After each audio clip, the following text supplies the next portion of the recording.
وہ اتنا گرم ہوگا یشوی الوجوہ کہ ان کے چہروں کو بھون دے گا۔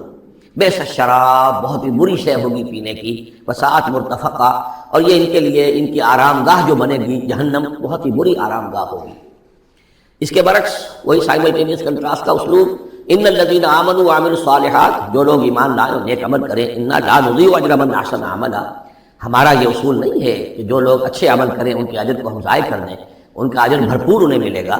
اولئک لہم جنات عدن تجری من تحتہم الانہار، یہ وہ لوگ ہیں کہ جن کے لیے ہیں وہ رہنے والے باغات، ریزیڈینشل گارڈنز، جن کے دامن میں ندیاں بہتی ہوں گی، یحلون فیہا من اساور من ذہب، انہیں پہنائے جائیں گے وہاں کنگن سونے کے، ویلبسون ثیابا خضرا من سندس، اور ان کو وہ پہنیں گے وہاں پر کپڑے سبز رنگ کے، باریک ریشم کے اور گاڑھے ریشم کے، یعنی اوپر کا لباس جو ہوگا وہ باریک ریشم کا ہوگا اور جو نیچے کا لباس ہوگا وہ گاڑھے ریشم کا ہوگا۔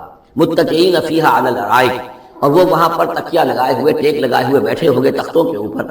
نعم الثواب، کیا ہی اچھا بدلہ ہوگا، وحسنت مرتفقہ، اور کیا ہی خوب ان کے لیے آرام گاہ ہوگی۔ 5ویں رکوع میں ایک مکالمہ آ رہا ہے دو اشخاص کا۔ ایک شخص وہ ہے کہ جس کو اللہ نے دنیاوی نعمتیں جو بھی اس دور کی تھیں بھرپور دی ہیں، مادی وسائل بھرپور دے رکھے ہیں، اور وہ اس قدر اس کا معاملہ ٹھیک چل رہا ہے کہ ہوتے ہوتے اس کی نگاہ اب اللہ کی طرف سے ہٹ کر ان مادی اسباب و وسائل ہی پر جم گئی ہے، اس کا توکل اور اعتماد اسی پر قائم ہو گیا ہے۔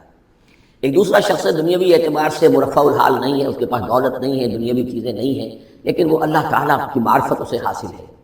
وہ اس دولت مند آدمی کو بھی نصیحت کرتا ہے کہ تم اللہ کو بھول گئے ہو، تمہیں چاہیے کہ ہم تمام چیزوں کے اوپر جو بھی اللہ نے تمہیں دی ہے اس کا شکر ادا کرو، اس کا حق ادا کرو۔ لیکن اس نے اپنے گھمنڈ میں آ کر اسے بہت تلخ جواب دیا، میرے پاس یہ سب کچھ ہے، تو گویا کہ میں اللہ تعالیٰ کا لاڈلا ہوں، چہیتا ہوں، تم جوتیاں پٹخار رہے ہو، تمہارے پاس کچھ نہیں ہے، تمہاری کوئی حیثیت نہیں ہے، تمہاری حیثیت ہی نہیں ہے کہ مجھے تم واس بھی کہو۔ لیکن یہ کہ اس پر پھر جو ان کے درمیان معاملہ ہوا تو انہوں نے کہا اس شخص نے کہ ہو سکتا ہے کہ اللہ تعالیٰ تمہارے سارے دولت کو اور مال و اسباب کو ضائع کر دے، لیکن یہ کہ اس نے کہا کیسے ہو سکتا ہے، میں نے سارا بندوبست ٹھیک ٹھیک کیا ہوا ہے۔ بہرحال نتیجہ یہ نکلا کہ اللہ تعالیٰ نے اس کی اس پوری دولت کو ایک طریقے سے ضائع کر دیا، اور پھر وہ اپنے ہتھیلیاں ملتا رہ گیا، کف افسوس ملتا رہ گیا، اور اس نے کہا ہائے کاش کہ میں نے اپنے رب کے ساتھ شرک نہ کیا ہوتا۔ حالانکہ اس پورے رکوع میں کہیں کسی دیوی کا، دیوتا کا، کسی اور الہہ کا کوئی ذکر نہیں ہے۔ تو اس رکوع میں سمجھنے کی بات یہ ہے کہ ایک شرک ہے مادہ پرستی کا شرک، مادی اسباب و وسائل پر اتنا تکیہ ہو جائے، اتنا توکل ہو جائے، اتنا اعتماد ہو جائے کہ پھر اللہ تعالیٰ کو انسان بھول جائے، مسبب الاسباب پر سے نگاہ ہٹ جائے، اور وہ سمجھے کہ سارا اعتماد اور توکل میرا ان مادی اسباب و وسائل پر ہے۔ تو یہاں گویا کہ اس نے ان مادی وسائل و اسباب ہی کو اپنا معبود بنا لیا ہے۔ تو یہ شرک ہے جو اس دور کا سب سے بڑا شرک ہے۔ اس دور میں بت پرستی کا شرک بہت کم رہ گیا ہے، اب ستارہ پرستی کا شرک کہاں رہ گیا ہے؟ کون لوگ ہیں جو ستاروں کو پوجتے ہیں؟ اب تو انسان سمجھتا ہے ستاروں تک تو ہم پہنچ ہی جائیں گے، ہمارا علم تو پہنچ ہی چکا ہے، چاند تک ہم اتر آئے ہیں، چاند کو کون پوجے گا؟ یہ جو اب ساری جو ہے اب جو پوجا پاٹ ہو رہی ہے وہ تو مادہ پرستی کی ہے، وہ دولت کی ہے، وہ در حقیقت یا وہ نظریاتی طور پر وطن پرستی ہے، اس کا ایک شرک ہے۔ تو یہ اس دور کے شرک کو سمجھنا بہت ضروری ہے، اور یہ رکوع اس اعتبار سے کہ اس میں کسی دیوی دیوتا کا ذکر نہیں ہے، تو شرک کون سا کیا اس نے؟ وہ شرک یہی ہے کہ اس نے دنیاوی مال و اسباب اور مادی اسباب و ذرائع کے اوپر اپنے سارے توکل کو جو ہے اس کے ساتھ منسلک کر دیا، یہی گویا کہ اس کو معبود بنا لینا ہے۔ وَاضْرِبْ لَهُم مَثَلًا رَجُلَيْنِ، ان کے لیے بیان کیجئے دو اشخاص کی مثال۔ جعلنا لأحدهما جنتين من اعناب، ان میں سے ایک کو ہم نے دیے تھے دو باغ انگوروں کے، وحففناهما بنخل، اور ان دونوں کو گھیرے میں لیا ہوا تھا کھجوروں کے درختوں نے۔ اب دیکھیے کہ انگوروں کی بیلیں ہیں، اور چونکہ ادھر ادھر سے ہوا تیز نہ آئے تو کھجوروں کے جھنڈ جو ہے وہ چاروں طرف لگے ہوئے ہیں، تاکہ ان کے مابین جو اس کی انگوروں کی بیلیں ہیں وہ بڑی محفوظ ہیں۔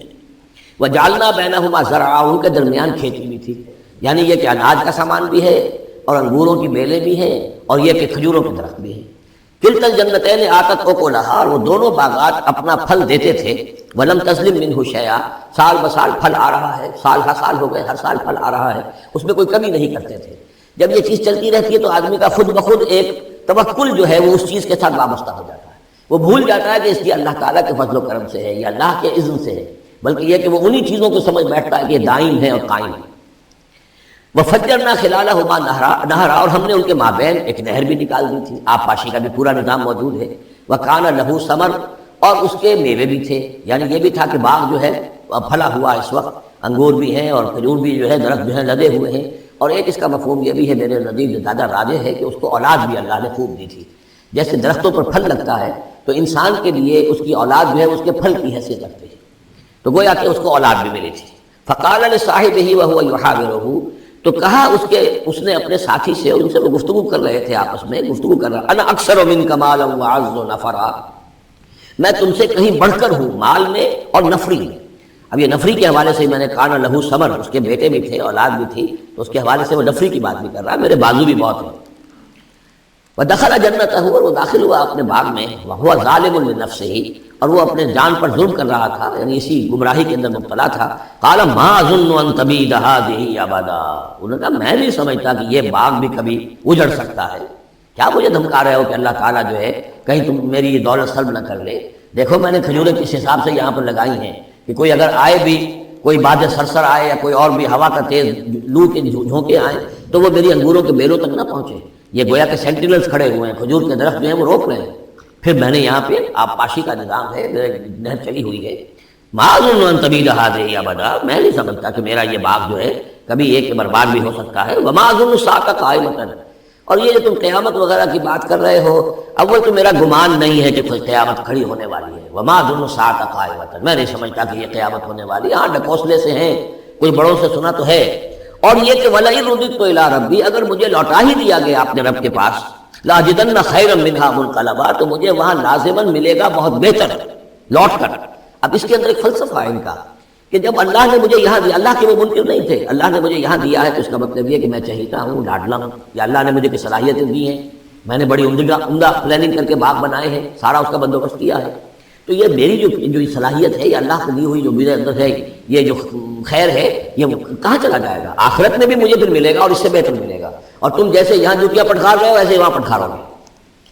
وَلَئِن رُدِدتُّ إِلَىٰ رَبِّي، اگر بالفرض ہو ہی گیا ایسا، لوٹا ہی دیا گیا میں اپنے رب کی طرف، لَأَجِدَنَّ خَيْرًا مِنْهَا مُنْقَلَبًا، تو اس سے بھی بہتر مجھے وہاں پر ملے گا. قال له صاحبه، اب اس اللہ کے بندے نے جو نیک بندہ تھا کہا اس سے، اس کے ساتھی نے، وهو يحاوره، اور ان سے گفتگو کر رہا تھا، اکفرت بالذی خلقک من تراب، کیا تو نے کفر کیا اس ہستی کا جس نے تجھے مٹی سے بنایا، ثم من نطفہ، پھر پانی کی گندے پانی کی بوند سے بنایا، ثم سواک رجلا، پھر تجھے ایک پورا انسان بنا کر کھڑا کر دیا. اب یہاں اور تجھے کفر کون سا کیا؟ یعنی یہ کہ وہ رب مان رہا ہے اللہ کو، اور رب کے ساتھ اس نے کسی اور کا ذکر نہیں کیا ہے. مطلب یہ کہ آخرت کا انکار در حقیقت اللہ کا انکار ہے. اگر تم آخرت کے بارے میں جو کہہ رہے ہو کہ نہیں میں نہیں سمجھتا کہ یہ کوئی ہونے والی بات ہے، تو چاہے تم اللہ کو اقرار کر رہے ہو لیکن حقیقت میں اگر آخرت کو نہیں مانتے تو گویا کہ اللہ کا انکار ہے. لیکن هو اللہ ربی، لیکن جہاں تک میرا معاملہ ہے میں نے تو اللہ کو اپنا رب مانا ہوا ہے، وہی میرا مالک ہے، آقا ہے. ولا اشرک بربی احدا، اور میں اپنے رب کے ساتھ کسی کو شریک نہیں ٹھہراتا. ولولا اذ دخلت جنتک قلت ما شاء اللہ، اور کیوں نہ ایسا ہوا کہ اللہ کے بندے جب تو اپنے باغ میں داخل ہوا، تو نے باغ دیکھا پھلا ہوا ہے، ہرا بھرا ہے، ہر طرف منظر جو ہے بڑا دل خوشگل منظر ہے، تو کہتا ماشاء اللہ. یہ پھر وہی مجلسی کلمہ آ گیا جس میں توحید کوٹ کوٹ کر بھری ہوئی ہے. ماشاء اللہ، یہ جو اللہ نے چاہا، جو اللہ نے چاہا، یہ سب اس کے فضل و کرم سے ہے. لا قوت الا باللہ، کوئی طاقت نہیں ہے اللہ کے سوا. اگر اللہ کی طرف سے یہ بات نہ ہوتی تو میرے اندر کوئی صلاحیت نہیں تھی. اللہ ہی کی ہے، در حقیقت یہ دین ہے اسی کی عطا ہے. ان ترن انا اقل منک مالا و ولدا، اگر تم دیکھ رہے ہو کہ میں تم سے کم ہوں مال میں بھی اور اولاد میں بھی، فعسى ربی ان یؤتینی خیرا من جنتک، تو مجھے تو میں اپنے رب کے بارے میں یہ یقین ہے کہ وہ جب چاہے مجھے تیرے باغ سے بہتر باغ دے سکتا ہے. ویرسل علیہا حسبانا، اور تیرے باغ کے اوپر وہ کوئی اوپر سے کوئی لو کا جھونکا ایسا بھیج سکتا ہے، من السماء، آسمان سے، فتصبح صعیدا زلقا، کہ یہ پورا باغ جو ہے یہ جو ایک ایسا چٹیل میدان ہو کر رہ جائے کہ یہاں کوئی درخت رہے نہ بیلے رہے. معلوم ہوا کہ ہر چیز جب آنکھ کھلی گل کی تو موسم کا خزاں کا یہ ہو سکتا ہے، ممکن ہے. اور یصبح ماؤہا غورا، یا اللہ آسمان سے کوئی ایسی نہ بھی بھیجے کوئی چیز بلا، تو اس کا پانی ہی جو تمہارا یہ جو چشمہ چل رہا ہے، وہ پانی ہی اگر زمین کے اندر گہرا اتر جائے، یہ چشمہ خشک ہو جائے، فلن تستطیع لہ طلبا، اور پھر تو پانی کہیں سے لا نہ سکے تو یہ باغ خود بخود اجڑ جائے گا. یہ سارے امکانات ہیں. مسبب الاسباب نے تمہارے لیے اس وقت سارے اسباب جمع کر رکھے ہیں، جب چاہے گا ان میں سے کسی ایک سبب کی بھی اگر تناب کھینچ لے تو یہ سارا معاملہ جو ہے یہ تو شیش محل کی طرح کا ہے، ایک ہی جو پتھر ہے وہ اس سب کو چکلا چور کر دے گا. وَأُحِيطَ بِثَمَرِهِ، معلوم ہوتا جو بہت ہی کوئی اللہ کا پہنچا ہوا شخص تھا، جو اللہ کا دوست تھا، اور اس کا دل دکھایا اس شخص نے، جس کو تانا دیا اسے انا خیر من انا اکثر منک مالا و ولدا، تو اس حوالے سے اس کا دل دکھا ہے. اور یہ جان لیجئے کہ کسی اللہ والے کا من عادى لي وليا فآذنته للحرب، تو ایک حدیث قدسی ہے، جو شخص میرے کسی ولی کے ساتھ دشمنی کرے پھر